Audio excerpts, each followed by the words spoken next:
wonderful. This is Sarah, and I am excited about today's guest because he has an odd combination of fascinating topics like such as mental health and clothes. So if you like clothes and you like growing your mental health, today's conversation with Ricardo J Zulueta Jr. is for you. Hello, how are you? Hey, Sarah, how are you? I'm good. Oh, excited. So you are quite the multi-dimensional man. Tell us a little bit about your multi-dimensions. Yeah, so basically, I'm a serial entrepreneur. The way I explain entrepreneurship is basically mission-driven people that are solving problems. Yeah. The money is always a byproduct, right? So that's how we come up with all these different businesses. The clothing started off, but that started off as a college project. It evolved becoming an apparel company. And from that stemmed the nonprofit foundation. And then, I'm trying to solve problems in the influencer industry. So there's that startup, paid exposure. And yeah, so I'm sure just going to keep on going. I'm always just trying to solve different problems that I think I might be able to solve or do something about. So my next book is about what problem you're trying to solve. Oh, no way. Oh, wow. That's great. That is, wow. It's working out already. Exactly. Well, let's talk about your nonprofit. What problem are you trying to solve with the Start Day? So the nonprofit is a foundation for mental health and suicide prevention. Obviously, that's a big problem that we're trying to solve. And I just believe that no one is doing it correctly. What I've realized, and I learned this actually from my clothing line, is that we have to do things that are proactive to prevent any problems, whether it's obesity, diabetes. There's no way you can prevent that without doing something proactive. Like, I dare you to not do anything proactive to go against, diabetes. Like, eat all the sugar you want. I want to see what happens. And what's funny is when you do something proactive, not only is it good for prevention, it's actually great for prediction. If I know you exercise every day and, eat a healthy diet, I'm going to predict you're going to be pretty healthy, no cancer, no nothing, things like that. No, so it's the same thing, vice versa.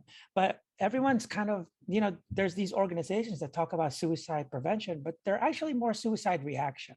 This is what they say. Hey, Sarah, make sure you call me when you're suicidal. Mm-hmm. When you're suicidal. Mm-hmm. Alcoholic, that's cute. I want suicidal. I want to see a rope. I want to see a gun, something when you're ready. And that doesn't make sense to me because we don't tell our kids, hey, eat whatever you want. I know how to look for symptoms of, diabetes, or if I'm a fitness instructor, I don't go like, call me when you're 500 pounds. You're right. The best time to go to the gym is today, whether you're in shape or out of shape, 5 pounds over, 10 pounds, 100 pounds. Today is the best time. And so that's what we're trying to do, is be more proactive. So our mission is to help inspire people to change their perspectives from dreaming of one day to starting day one. Day one means there's a day 2, day 3, day 4. People get really overwhelmed with how much they need to change or do, but really they just don't know where to start. And the common denominator for anyone that starts their own business or gets out of depression is the decision to start. So I say the thing, talking about, I say, hello, it's okay. I've had lots of puppies in the podcast today. So, and my mother-in-law just had like 11 golden doodles. So, okay. So we're good. So I say the same thing about domestic violence awareness. And it's always like a joke because I'm like, did we not know you weren't supposed to hit your wives? Did we need, or husbands, do we need like an awareness? Like to say like, oh yeah, you shouldn't hit people. Like what? That's right. It's the exact same idea. You're like, yeah, waiting till the very end. And so I talk about like stages of cancer with like domestic violence. And I don't talk about domestic violence every time on my podcast, but it's very similar to what you're saying. And it's like, recognizing a toxic personality is like stage 1 cancer. Then making sure you start to set boundaries, it's like stage 2. But when you're only talking about dangers like suicide or domestic violence in the stage 4 stages, it's like the cancer is already so bad, and then you start trying to solve the problem. I feel like that's very right. It is, but there even goes a step further. You have to look at what prevents cancer. Yeah. That's what we have to start. Because that's the same thing. When I was on a podcast with somebody and I explained to him my philosophies and stuff, about don't wait for the symptoms. Like, so he goes, so what should we be looking for? Like, what kind of things do we look for so that, and I'm like, again, proactive doesn't mean wait for something to happen. You're reacting again. You're being reacting. You're being reactive, not proactive. It's like me. Some people, have kind of argued with me about this. The philosophies. But I'm like, I'm not a dentist, so I don't really need to be telling you to brush your teeth every day to prevent cavities. Anyone can say that, right? I don't need a doctorate degree or anything like that to tell you brush your teeth every day, but don't wait for cavities. Like, that doesn't make any sense. So when I was talking to this person and he's like, how do we look for these, people that are in depression and things like that? I'm like, again, you're waiting. Do not wait for your kid not getting out of their room. Hug them today, take them out to the park today. What are you waiting for? Because they're still coming out of their room. I don't need to hug them today. I don't need to say I love you. That's why our theme color is actually teal for Start Day One, and actually the clothing also, because we've made an acronym that's easy to remember of things that you can give that can help prevent suicide or mental health issues. It stands for giving your time, effort, attention, and love. Those are like your vegetables. That is your diet. Don't wait to feed your kid healthily if you want to prevent some kind of obesity or some kind of disease, so it doesn't make sense. We give them vegetables because we tell them not to eat sugar on Halloween, or at least not all the bag of candy, right?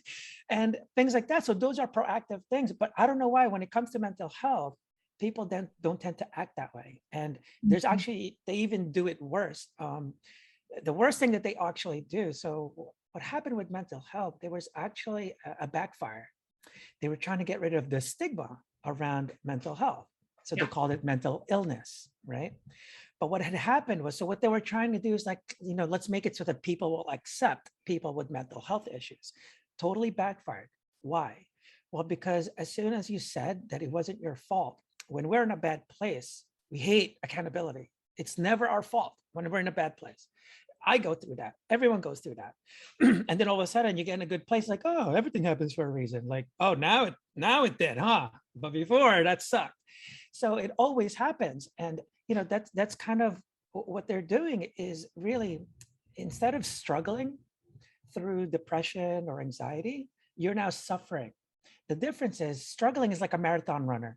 You're struggling. It's not easy to do a marathon, right?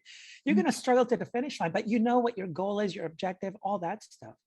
Suffering is like being in jail. There's nothing you can do about it because they told you, like, Sarah, it's not you. It's not you. It's a mental illness. There's nothing you can do about it. So what do you end up doing? One, pills is the only solution to that. And you're basically fighting an invisible fight. And so what happens is people actually got worse. Now they're dependent on this mental illness. That it's not me though. That's why. So they don't do anything about it. They don't do anything proactive to make it better, to, take things not for granted, things like that. Like, there's so many things you can apply in your life, but when you're being told, oh, there's nothing you can do about it. Well, what do you think will happen? So people get worse. So it contributes to learned helplessness, right? Exactly. And there's even worse.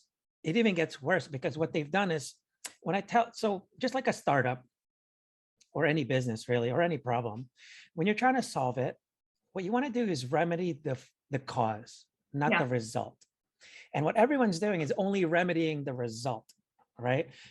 What I tell people is, like, I'm not telling you not to take insulin for diabetes, because you're already there. I can no longer prevent it. It's too late. You're already there. So I get it. You need pills and stuff. So I'm not advocating that you don't take pills, because if you're already severely depressed, I get it. That can help you. It changes your brain waves, things like that, or whatever it is, right? So, but the problem is this. The doctors and organizations, what they've done is made the result the cause. It's very dangerous, because you have a circle that you can't fight, because you're saying the result is the cause. So how do you remedy it? Right, chicken or the egg. It's like, I don't get it, So this is what they say, for example, for all your listeners that are listening. Basically, I'm pretty sure you've heard people say, wow, my depression is really bad today. or man, my anxiety is really kicking in, right? So to me, it doesn't make any sense, right? Because what they've done is, so to me, it all stems from your perspective, a negative mindset, a negative perspective. That causes you to become depressed or anxious. That is why you have depression or anxiety. But the doctor said, it's this way. Ah, Sarah, you have depression. So you're going to be depressed, and your perspective is going to be that life sucks. Not the other way around. Life sucks. I'm depressed. Now I have depression. Yeah. And so what that does is now it's a circle that you can't win, right? Because when people say that to me, I say like, oh, I got you. I get it. Do you know why I'm happy? I have happiness. Like, does that make any sense? No, I think about it in terms of practicing. Okay. So I was born musical, but I practice playing the piano. So I appear like a musician. I was a piano major in college. So it's like I'm, but if you see me practicing the cello, you would not say I was a musician. You would say I was terrible. Right. But I am a musician. I've just practiced piano, and then other people have practiced the cello or practiced football or practiced calculus or practiced sadness or practiced gratitude or practiced anger. That's or practice. We get addicted to those emotions that we've practiced, right? And it helps me in the past thinking about the term of practice, because if I really wanted to get good at the cello, I could practice and get better. So it's already that like idea of growth mindset, right? I actually love that you're saying that, because when you say practice, that means proactive. Yeah. That means you're doing something about it. And like I said, when you practice prediction, right? And it's also prevention. For you to not suck as much, you practice, right? So same thing, if you want to get better, prediction, you practice. So that's what I like about what you're saying. And it's true that that's really what you want to do. And a lot of times people don't realize this. People kind of create their identity based on the past. We've been taught to kind of say that everything we are today is because of our past, and it's actually not. The reason we get sad or depressed, it's not what we can see about our past. It's actually what we can't see in our future. And ooh, I like that. Yeah. So like, imagine yourself, like, for example, breakups, right? You have great memories, bad memories, and you miss them and all that stuff. That's all based on the past. But the reason you're really, really depressed after a breakup is because you can't foresee a different future without the person. And it's very difficult until you get to that point. That's why being with someone and then all of a sudden loving again, it triggers you to forget about the other person. All of a sudden is not as impactful, right? Because now you see a different future. And that's what happens all the time. Look at depression, look at even happiness. So these depression, anxiety, happiness, people don't understand. They're all temporary. None of them are permanent. Just because you're happy today, you think you're happy forever. And that's what these people in depression thinks, that happy people, that's how they live. Once they're happy, they're happy. Depression is a natural response. That's all it is, to your perspective. I don't know what your perspective is, but I can make you sad by thinking of a different perspective. And I can also make you really happy about the same perspective. You know, breakups, it's like, if you truly love someone, then you would probably let them go because they should be happy with or without you. That's true love. So I'm not sure, do you love the person, or are you just trying to keep them as a slave? I'm not sure what you're doing here. So if you really love the person, that mind shift, that shift of perspective will let them go, no, actually I do. You're right. Then it becomes a better situation. You know, then you can actually let go and all that stuff. But again, it's all about the future thinking. When you don't have a future version, so people that tend to get lost, right? Or feel lost, right?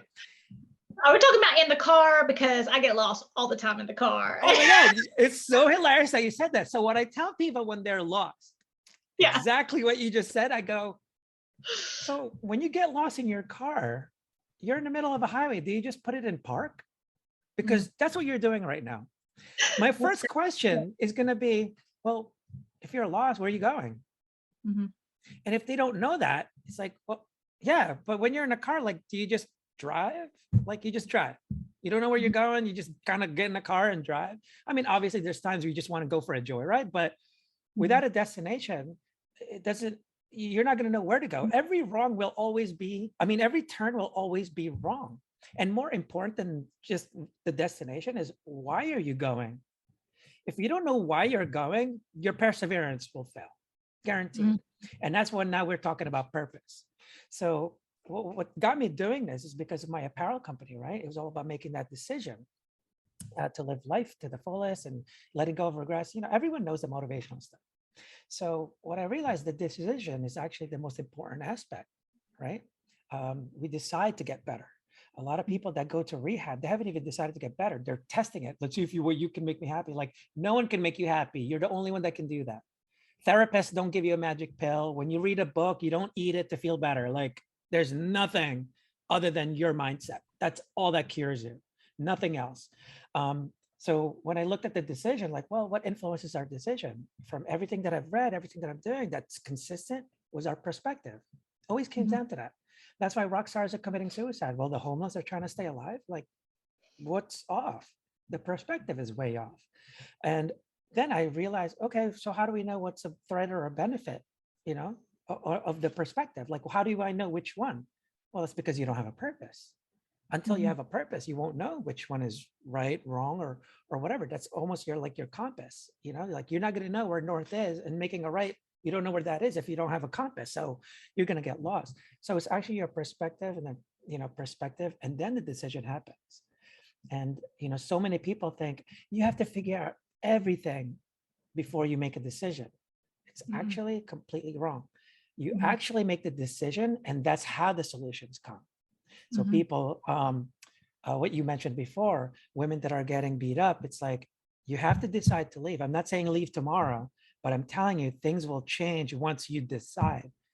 But until then, nothing's going to happen. And so that's what you need to really do. That's why I started analyzing, like, well, what influences that and how does it work? People talk about motivation and, things like that, but I'm like, yeah, but that's after the decision. That is not before.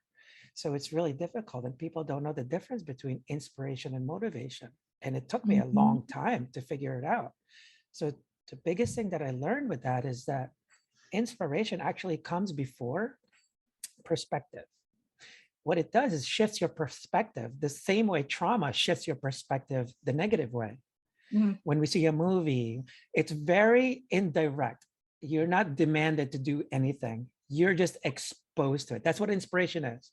Inspiration is not, Sarah, you should totally do it. Blah, blah. That's not inspiration. Inspiration is when you see someone doing it and you go, like, you know what? I can do that. I can relate to that. Like, hey, you know what? I'm a this too. And if he did it, I can do it too. Very indirect. And so motivation is different. Motivation actually comes after the decision. I can't motivate you to do 10 push-ups if you haven't even decided to go to the gym. And I love the example of stopping on the highway, because what I see a lot of people do, they either stop on the highway because they don't know where they're going, or they're just like, I'm just going to like burn circles. And they like worry or overthink, or you talked about the researching all, once I ask people what problem they're trying to solve. And sometimes I'm like, okay, so you want to know who someone is before you meet them.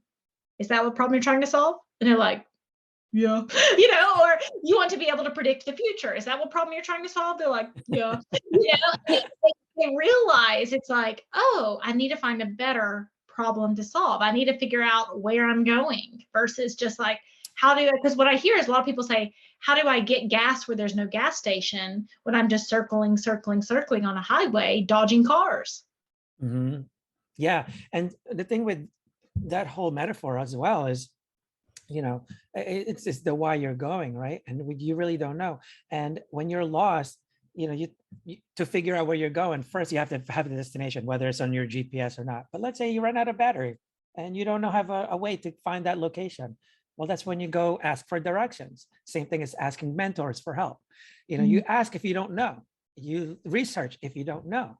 And so it kind of gets you down there. So what happens is, you may have gotten lost and now you know where the destination is. It might take you a lot longer now to get there.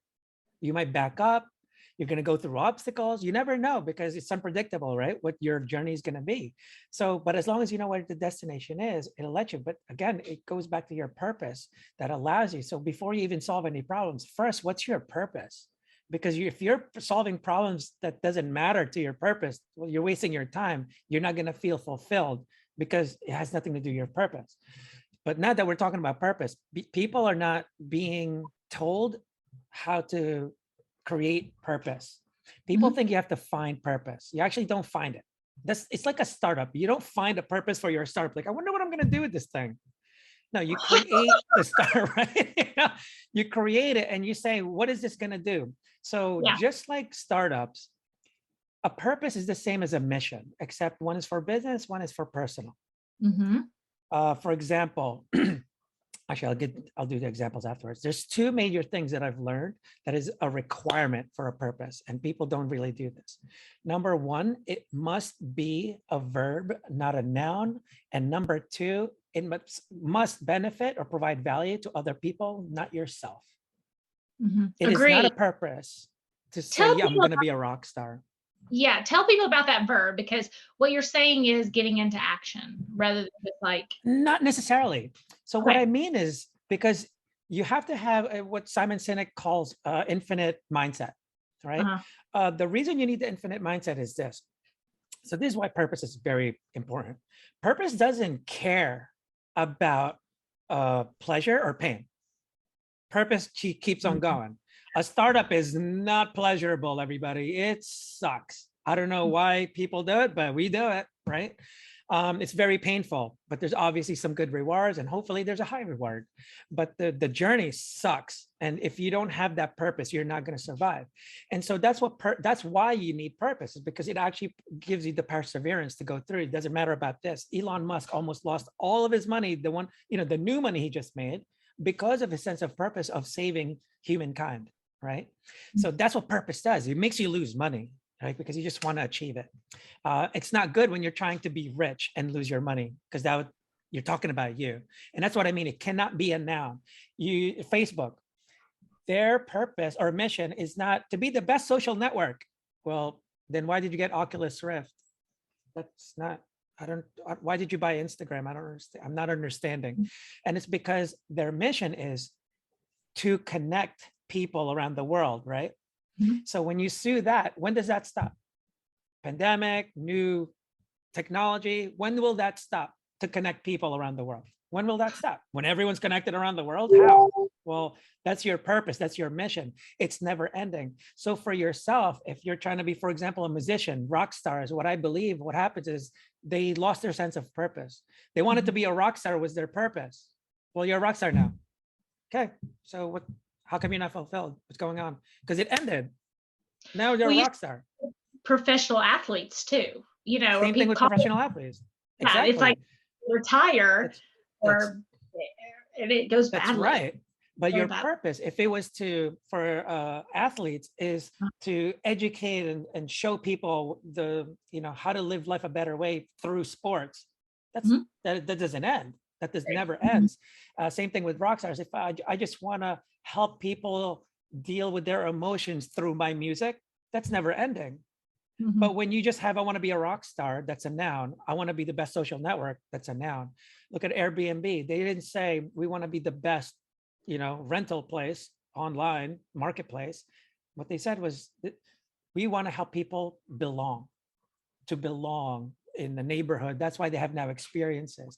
And so that's what keeps on going. Whether there's a pandemic or not, it wasn't, oh, we're the best rental place. Like, so what can you do now to help them belong? How do you do that? What do you do? And that's why it keeps on going. So that's your infinite mindset. Because when we talk about infinite mindset, like I mentioned before, it's our future that really affects us, not our past. It should really be simultaneous. The future guides us. The past is what you learn, you learn from your past, but the present is when you execute, right? So that's actually how you put it all together. You don't just focus on one thing. Live in the present. That's what we're being told. Live in the present, live in the present. Yeah, but now he's broke because he lived in the present. Like he didn't think about his future or anything at all. And so, those are the things that I try to kind of educate people. It's the smallest things that can change your perspective. But once you do, I don't need reminders or but it always shifts. I have a phrase that says get past. I'm going to say that again. I have a phrase that says get past the past get real about the present and get serious about the future. And trying to encompass all those, because a lot of times people come to you with some sort of, they're not at their best selves by the time they come to me. Yeah. And again, like they're not at their best selves because, people go through in the startup realm, imposter syndrome, right? Oh People yeah. ask me like, so how do you get rid of that? I'm like, actually, I figured it out. What it is again, it's based on your future thinking. If you don't know where you're trying to go, or if you're just focusing on yourself, not benefiting others, it always seems like, wait, why am I doing this? I don't belong here. But if you see when you're in a good mindset, you see a better version of you.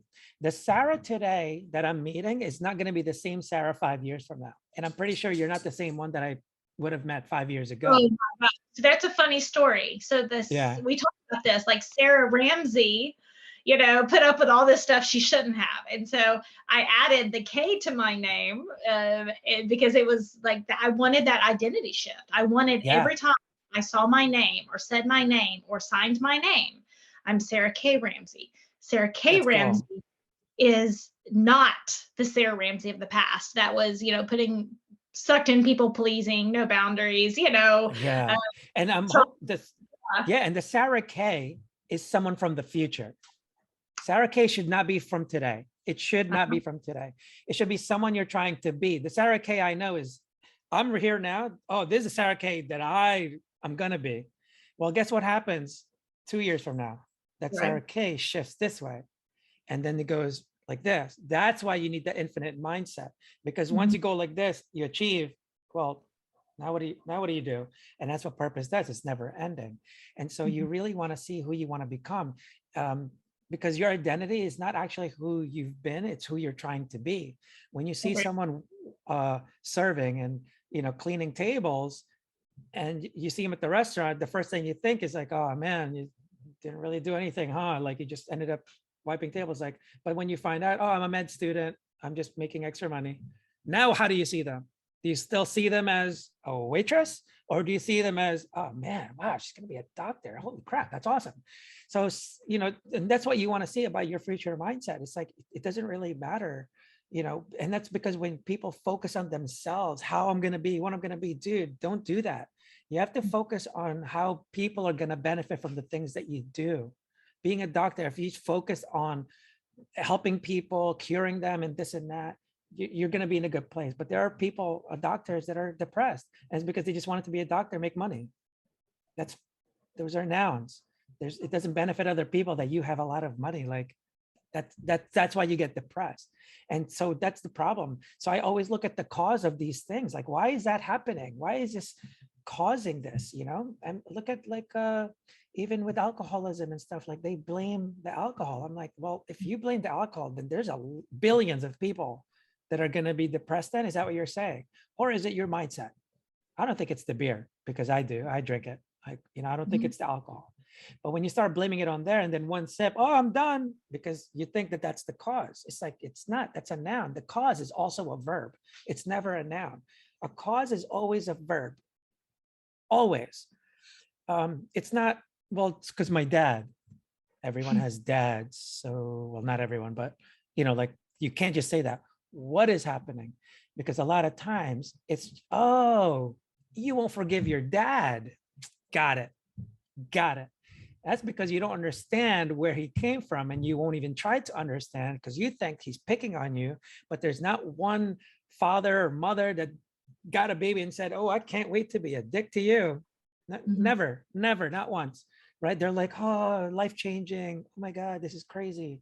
And even if we're a dick on purpose, how it's a mind shift to say, well, how, they've already gotten to control me for 40 years. Am I going to give them the next 40? Even if they were a dick on purpose, it's still be a mind shift. Right. It's still up to you, because a lot of times they don't even know you have a problem with that. They have no idea. They're just being themselves. Like, for example, people are maybe disciplining their children too much, but then look at who you became. It's like, yeah, I know it was sucked, it's like, practice sucks for wrestling, but that's what makes me a better wrestler. And it's very strict in there. They yell at you, they make you do a lot of things you do not want to do, but that's what makes me a better wrestler. So if you don't have that understanding and you think you're just being punished, well, that's a bad perspective. You're always going to lose. And people have asked me like, right, you got positive thinking. And I'm like, no, that's not it. I'm talking about shifting your perspective. Positive thinking is completely different. So for example, my perspective is that that I'm only worthy when my dad is proud of me. Mm. I can think positive and go like, let's say wrestling, let's bring that back. Oh, I lost this one, but next one I'm going to win because I'm going to practice more. I'm going to do this. That's positive thinking. I know I'll have another chance. I'm going to try again. And then I don't do it again. No, he's not proud. Well, maybe if I become a medical doctor and this and that, when I'm making a lot of money, and then he's going to make it. So I'm going to motivate and this and that, I'm going to make it. So that's the only way you're going to feel valuable in life is because he has to pat your back. That's a bad perspective. A really bad perspective.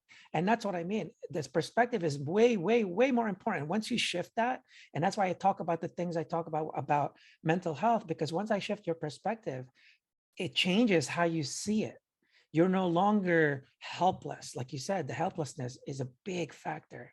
But when you know that you're accountable, almost everyone that got better, all it was a shift in their perspective. Look at every motivational speaker, look at every startup founder, look at all of them that kept on going or made it out. Is because their perspective shifted. That is it. And what's cool with perspective is that it's just the way you look at things. So I was snowboarding, right, up in the mountains. So I'm in the trees. And when I was going through, I would go 1, 2, 3 and tree. I'm like, oh my God. And then I do it again. 1, 2, 3, tree. But I see my friends, cruising through the trees. And I'm like, oh my God, you're going to break your arm or something. He finally sprays me and stops and says, I know, gotta get sprayed first. Yeah. He finally stops and he says, you all right? And I said, yeah, but how do you do that? How do you guys go through this so fast? It's like, he goes, dude, stop looking at the trees. Look at the path between the trees. And to me, I was just like, right, not the 15 years of snowboarding skills or anything, right? Okay. But I had nothing to lose. The only way to go down is to go through. So I'm just like, all right, don't look at the trees. So I go 1, 2, 3, 4, 5, 6. And I'm like, and I just stopped and I went, whoa, the trees didn't move. The weather didn't change. I sure tell didn't get that much better in 5 seconds. So the only thing that shifted was my perspective. And that's what I try to tell people. You have to just shift your perspective. It's the same exact situation. But once you change your perspective on things, it really just keeps you on your path to where you're going, Well, I love that. So if someone is wanting to connect with their sense of purpose, help change their perspective, to avoid depression, to avoid anxiety, to avoid that lifestyle, do you have any tips for figuring out your purpose? Yep. So what you want to do, like I said, 2 things you got to focus on, right? Verb, benefit someone else. What can you do that can help people? Anything at all. Anything at all. Can you call people? Can you mow that person's lawn? Then you become a landscaper. Can you help the old ladies deliver some products? Well, now you became what's the delivery services, right? So things like that. Oh, you want to give someone a ride? Well, you become Uber. So you know what I mean? So once you start helping people, you try to figure out how else can I help people, and that's what purpose does. It's never ending. How else can I make this better? You answer these questions. So entrepreneurs, they're mission driven, purpose driven, and all you're doing is trying to solve questions. Solve problems. So that's all you do. So it never stops. You'll just keep on growing and you'll figure it out from there. But when you focus on yourself, it doesn't work. So again, you don't ever find your purpose the same way you don't find your passion. How do you know you're gonna be passionate about something you've never done? How do you know who someone is you've never met? We have had more beings and beings. It's like the universe is like, hey, Sarah and Ricardo, what are you doing over there? There's like, oh, I say, hey, Sarah. And then on my computer says, hey, Siri. Is that Siri K? Yeah. Everybody's peeking in on our conversation. It'll be a hit. Great. That's great. Hey, Siri, how do you create purpose? But I do like create rather than find. That's certainly what I did. I use the concept of failing forward, and it's like, try something. If it doesn't work, try something else. That's and then right. keep trying until something works. Yeah. And it's really Yeah. So even just that alone, right? Your perspective on failure.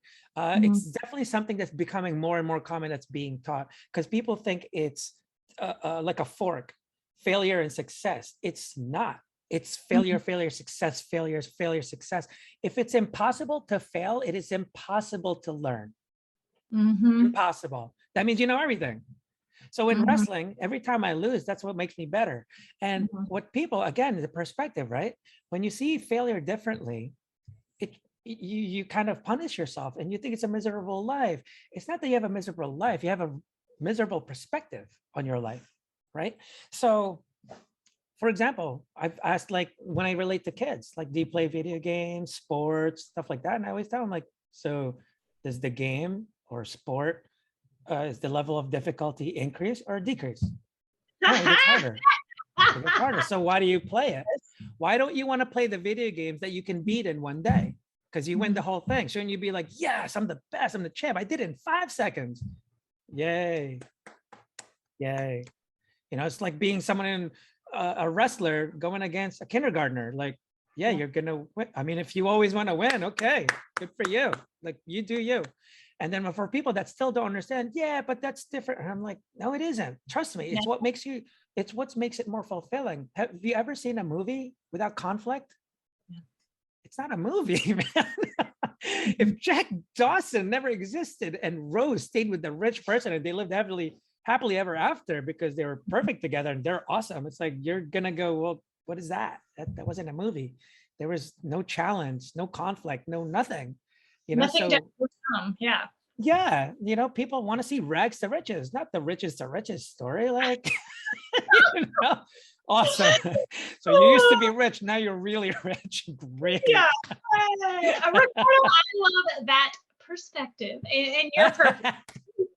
Can you tell people where they can find more about you? Yeah, so the nonprofit we talked about is at startday1.org, and pretty much all of our, you know, handles are all there. So yeah. You have clothing lines too. Feel free to okay, yeah. So my clothing line, so it's fukitt.com. All of our, you know, social media handles are there, just to explain a little bit more of what that's about. So I'll do my quick pitch here. So everyone knows to live life to the fullest. There's no one that doesn't know that, but it's actually impossible. It's human nature to take life for granted. That's why we complain on Mondays, traffic, weather, and stuff like that. So what you really need are reminders. Someone passing away is a good and worst, is probably one of the best and worst reminder. Cancer, accidents, you're like, oh, you all of a sudden appreciate life more, right? But it's very temporary. It always fades no matter what you do. So why not have reminders more often? I'm hoping every time you wear our brand, it tells you to live life more instead of complaining about it. So anytime you do something motivational, always goes into mental health. I didn't plan to do that. It just happened. And we took it a step further. We went to suicide prevention because I lost my brother to suicide. And that's where I learned, like, is that when people get sad or depressed, it's not your situation, it's actually your perspective. And that's why the rock stars are committing suicide, right? And so what I need to do is change your perspective. But how do I do that with the brand? Well, even though it's pronounced Phuket, it actually persuades people to say fuck it more without being offensive about it. Why do I want that? You're already exposed to motivational stuff every day. Instagram quotes, Facebook videos, Nike, just do it commercials. Pretty much every commercial is positive. No one promotes negativity. But anyway, so those are already happening to you. So why isn't it working? Why is suicide rates going up? Why is depression going up? Why is everything going up? Why, if that's the case? Well, because they're all meaningless unless you actually make a decision about something. Until you make a decision, nothing happens. But once you do, everything will follow. And people don't realize this, but the only time, not sometimes, the only time we actually say that phrase, fuck it, is only until after we've already made a decision. The reason you say it is because you're confirming to yourself. You never say fuck it for someone. Fuck it. What is that? Why'd you say that? It's because you're confirming to yourself that you're actually going to follow through and commit to the decision you just made. It's like playing poker, fucking them all in. No one takes it back. They go, I'm in. And that's the difference between just do it and fuck it, is because you know the consequences, but you still decided to go for it. Unlike just do it, and then all of a sudden the consequences are there, and you're like, and then you can't handle it. Because it's not about making the right choices, it's how you deal with the consequences. And so when you have that mindset to really confirm and that you're going to, follow through and commit, that mindset is very powerful. That is how you quit the job you hate. That is how you leave the bad relationships that you mentioned before. And that's how you start a podcast, Sarah K Ramsey style. And so once you do that, and that's how you do it. And so that's why we provoke that. Well, Ricardo, I am so glad we met, and we're going to have to meet again in 5 years. You're going to be awed by the future version of me, and I'm going to be awed and amazed at the future version. Yeah. Are we going to have gifts under the chairs on your next Oprah style? And you get this. I saw a GIF today, and it was like, here's a taco with Oprah. That can be like my future self, like the taco thrower. We'll do it. We'll throw out gold noodles, right? My mother-in-law, has all these gold noodles. It's like, here's a puppy. That's right. Exactly. Everyone gets one. Everyone gets a puppy. I love it. And for animal control. Ricardo, thank you for helping us on our journey. Thank you so much. You've been a great host. I really appreciate it. Yeah, it was really fun. Well, next time I'll send you a puppy and a taco. Perfect. Yes.